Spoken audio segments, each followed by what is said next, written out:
ఉమ్మడి ఆదిలాబాద్ జిల్లా వ్యాప్తంగా వానాకాలం వ్యవసాయ పనులు ముమ్మరంగా సాగుతున్నాయి. గత సంవత్సరం వానాకాలం సీజన్లో అధిక వర్షాలు రైతులకు నష్టాలను మిగిల్చాయి. అయితే ఈ ఏడు కొత్త ఆశలతో ఖరీఫ్ సాగుకు శ్రీకారం చుట్టిన రైతులను ఎల్ నీనో కలవరపెడుతోంది. అయినప్పటికీ తొలకరి చినుకులు కురియడంతో ఇప్పటికే కొందరు రైతులు పత్తి, సోయా విత్తనాలను నాటుకున్నారు. మరికొందరు రైతులు విత్తనాలు నాటే పనిలో నిమగ్నమై ఉన్నారు. విత్తనాలు నాటిన రైతులు వర్షం కోసం ఎదురుచూస్తున్నారు. చిరుజల్లులు మినహా భారీ వర్షం నమోదు కాకపోవడం రైతుల్లో గుబులు రేపుతోంది. ఉమ్మడి ఆదిలాబాద్ జిల్లా వ్యాప్తంగా ఖరీఫ్ సాగు పనులు ఊపందుకున్నాయి. జిల్లాలో ఎక్కువ విస్తీర్ణంలో సాగయ్యే పంట పత్తి, దాని తర్వాత స్థానం సోయా చిక్కుడుది. ఒక ఆదిలాబాద్ జిల్లాలోనే పత్తి పంట సుమారు 4.5 లక్షల ఎకరాలలో సాగవుతుంది. ఈ ఏడు వానాకాలం పంటల సాగుకు శ్రీకారం చుట్టిన రైతులు ఎక్కువ మొత్తంలో పత్తి విత్తనాలను వేస్తున్నారు. ఇప్పటి వరకు దాదాపు 82,870 ఎకరాల్లో వివిధ పంటలకు సంబంధించిన విత్తనాలను రైతులు విత్తుకున్నట్లు వ్యవసాయ శాఖ అంచనా. జిల్లాలో ఎక్కువగా రైతులు వర్షాధారంగానే పంటలను సాగు చేస్తున్నారు. వానాకాలం సీజన్ మొదలైనప్పటి నుంచి ఇప్పటి వరకు చిరుజల్లులు మినహా భారీ వర్షం నమోదు కాలేదు.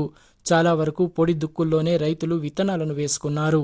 నేను మొన్న వర్షం పడడం వల్ల నేను విత్తనం పెట్టిన ఒక 8 ఎకరాల పత్తి, 3 ఎకరాల సోయా పెట్టడం జరిగింది.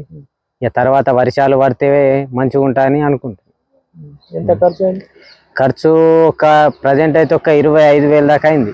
ఈ విత్తనాలు, ఇక కూలీలు అంటే మరి ట్రాక్టర్ అవి సపరేట్. పోయినసారి మంచిగానే ఉండే కానీ మంచిగా పత్తి ఏకం పెరిగింది. వర్షాలు ఫుల్ పడడం వలన కాయ మొత్తం మురిగిపోయింది.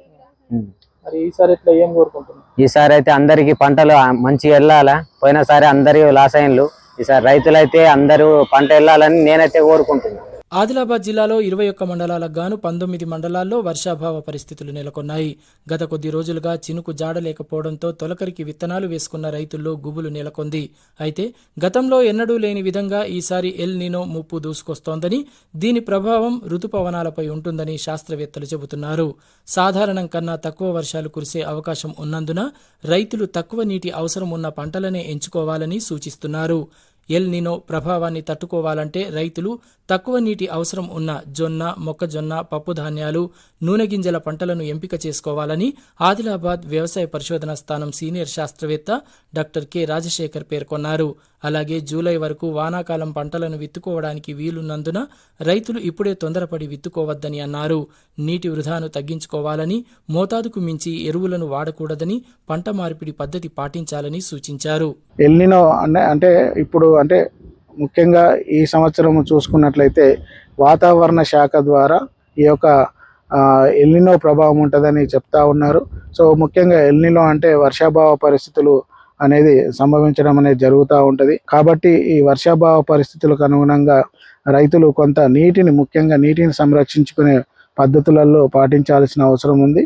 వాటిల్లో ఈ యొక్క వర్షము అంటే బాగా కురిసినాక 50 నుంచి 60 మిల్లీమీటర్ల వర్షపాతము, తర్వాత తక్కువ పంట కాలపు కలిగినాయి ఏవైనా కూడా పత్తి కానీ సోయాబీన్ కానీ, సో వాటి మధ్యకాలిక రకాలను ఎంచుకోవడము, సో అదేవిధంగా బోధశాల పద్ధతి, ఏటవాళ్ళకు అడ్డంగా దున్నడము, అంతర పంటలు, మిశ్రమ పంటలు, తర్వాత పోషకాల పిచికారి, ఇట్లాంటి అన్ని పద్ధతులు పాటించినట్లయితే ఎల్ నీనోకు అనుగుణంగా మనము కొంత గట్టెక్కే అవకాశం ఉంటుంది. ముంచుకొస్తున్న సూపర్ ఎల్ నీనో ప్రభావంతో ఈసారి వర్షాలు తక్కువ అని వాతావరణ శాఖ హెచ్చరిస్తున్న నేపథ్యంలో జిల్లాలోని రైతులు తక్కువ నీటి అవసరం ఉన్న పంటలను ఎంపిక చేసుకుని వానాకాలం సీజన్ను లాభసాటిగా మలుచుకుంటారని ఆశిద్దాం.